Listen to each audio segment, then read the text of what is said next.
Hi friends, welcome back. Today we are going to continue reading from my book, The Hologram.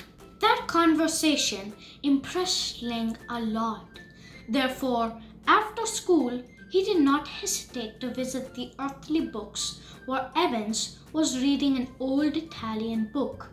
Mr. Evans, said Leng, today while I was eating, I heard some boys talk about something very strange. One of them claimed that dinosaurs still existed. Is that true? Evans set the book aside and scratched his beard a little, thinking. I think I've heard about that before, said the old man.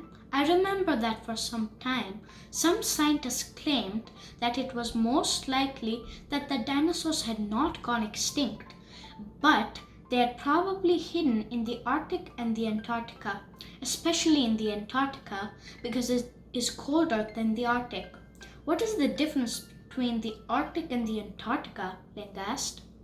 The Arctic is to the north, but since it is less cold in the Arctic, more people tend to live there, so dinosaurs have nowhere to hide. Antarctica, on the other hand, is a much colder place, and many fewer people live there, so they find it easier to hide.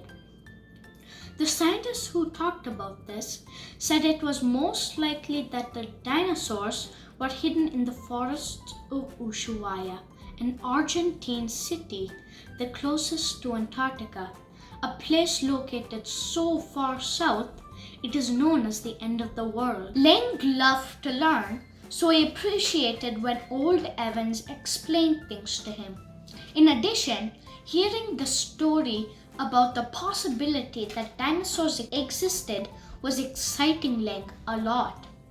Thinking about the possibility of meeting beings as incredible as dinosaurs was simply incredible.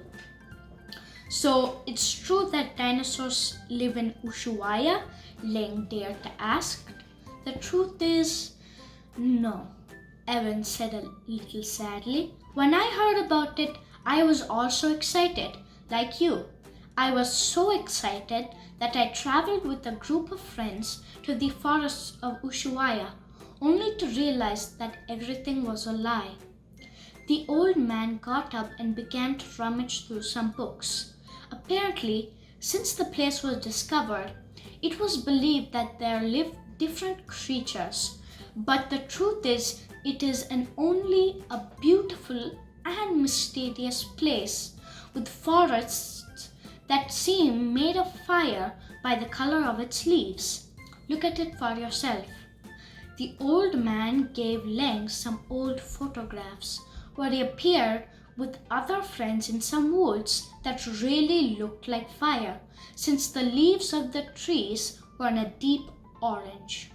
In the photographs, the old Evans had no beard, so Leng thought that those photos were probably very old. The truth is that dinosaurs disappeared 65 million years ago, and we can probably only see them in movies, in drawings, or in the museums. Hearing that saddened Leng a little, but then he remembered something someone had once told him. Mr. Evans, is it possible to travel back in time? That question made the old man smile. He got up and looked at one of the highest shelves in the bookstore for a small manual. On it, instructions were written. This is a manual to build a time machine. I tried, but I failed because I am not very skilled with my hands. I only know how to read books. But maybe you will have more luck. Thank you very much, Mr. Evans, said the little Leng, and without wasting time, he went home where he began the hard work of building a time machine. At home, Leng searched for all the things he needed. He realized that the instructions for the time machine were very, very simple, and that therefore anyone could do it. He didn't know if it would help, but he had to try. Luckily, in the garage, Leng found enough tools and materials to begin the construction of the important device. the device that would take him to meet the dinosaurs. Anyone would think that a time machine must be a huge apparatus so that the person who uses it can travel through space and time. But in the plains, it appeared as a small metal box, the size of a puppy. To get everything done correctly, he had to know math. Luckily, Leng was doing very well with math in school, so he had no problem with the plans. He simply took a screwdriver and materials and sat down at the kitchen table to work on his time machine. While he was working, his mother approached, asking what he was doing. "I'm building something very important, Mom," said Leng with a smile, proud of what he was doing. What a surprise it would be for his mother when she realized that her son would be the first child to travel in time. His mother looked at him with love. "Well, since you're making such an important device, I have to help you in some way." Leng's mother entered the kitchen, and after a while, she brought a peanut butter and jelly sandwich, the boy's favorite. "All the great inventors need to be strong to be able to carry out their great inventions," said his mother. "So the best thing you can do is to eat your sandwich and then continue, but wash your hands first." Leng nodded, heading to the bathroom to wash his hands. Then he came back and ate his sandwich, very grateful to his mother. Once he was done, he washed his hands again and returned to work. Reading the instructions on the plans seemed simple, but while he was working, Leng found it a bit difficult to finish building the machine, but that would not stop the child. After a few hours of hard effort, the little time machine was finally ready. To make it work, he had to press a button. Leng, with his heart racing, could not stop thinking about the implications that a time machine would have. It was such a novelty. In the newspapers they would announce it, and it would probably change the course of science. He already imagined the headlines of the newspaper.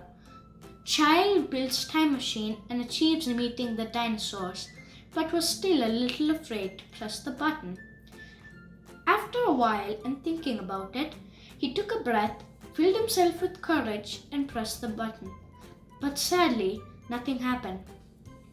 The next day, the little Leng went back to the bookstore, where he returned the manual to the old Evans. Evans, for a while, had also tried to find dinosaurs in one way or another, but had not succeeded. Everything had remained in book theories. Suddenly, the old man remembered something.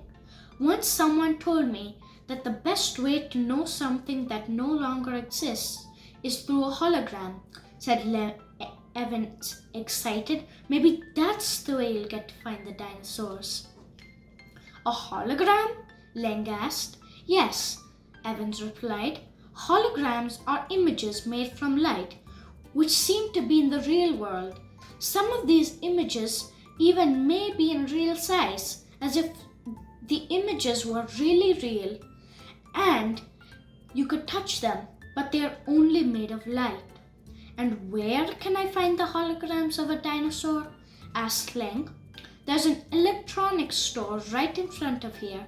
The man who attends it is old, like me, but I think he once told me that he had successfully built a hologram machine. You can go ask him. Tell him you're going on behalf of the old Evan Roberts." "Thank you very much, Mr. Evans," said Leng, and Leng went to the store, which was not very different from the bookstore, the Earthly Books, but instead of books on the shelves, there were different and various machines. The man behind the counter was a bit different from the old Evans, since he had no beard and his hair was carefully trimmed. He was very well groomed, and he was wearing a suit that made him look like a true gentleman. Leng, a little insecure, told him he was on behalf of Evan Roberts. The man in the tech store smiled and introduced himself. His name was Philip. Leng shook his hand and then raised the question of the hologram machine. "It's true! Years ago, I designed a hologram machine, but it was not to see dinosaurs, but to see mammoths and tigers saber-toothed. But I think I just have to make some small adjustments. Put the time of the machine a few million years ago. Let me see where it is. Then the old Philip disappeared in the back room of the place, looking for the strange circular machines, almost like small plates, but of metal. He put them all on the counter, adjusted some things, changed some circuits, and ended his invention. It's ready. You just have to press the buttons and you can see the dinosaurs. Do you want to see them now? Asked the old Philip. No, Mr. Philip. I prefer to do it at home. Should I pay something? Oh no, it's not necessary. Just enjoy them. That's what inventions are made for people to enjoy them. Leng thanked once more and went home. When he was in his room, with a little fear, he turned on the holograms. A flash of blue light appeared, followed by some roars, almost as if they were barking of a dog, but different. Then they appeared in front of his eyes. They were dinosaurs who went from one place to another and played among each other. But the only problem was that they were not as big as they appeared in museums. They looked quite small, as if they were dogs and cats. Leng was very impressed. He never thought that dinosaurs would look like that. For a moment he felt disappointed that they were so small, but then he felt happy, because if they would have been huge, maybe his mother would have been scared. But being little, they could even become his pets, better than a dog or cat, because he shouldn't feed them. But what made Leng most happy was to achieve it. Since he had heard the false rumor, he had struggled to get to the bottom of the matter, and he had succeeded. Maybe the real dinosaurs were not hidden in the cities of Ushuaia, but they were hologram machines, dinosaurs in their room, as real as if they were there. And who knows, perhaps in the future, if he tried hard enough, the little Leng could create the first time machine to finally meet the dinosaurs. But for now, he was happy with his holograms, because not just any child can have miniature dinosaurs as pets. He couldn't wait for his mother and father to come home to show them that great invention. The end. Thanks for reading with me. Hope you liked my book. See you next time with a different story. The book is available in printed or in Kindle on Amazon. Check out the link below in the description section. Thank you.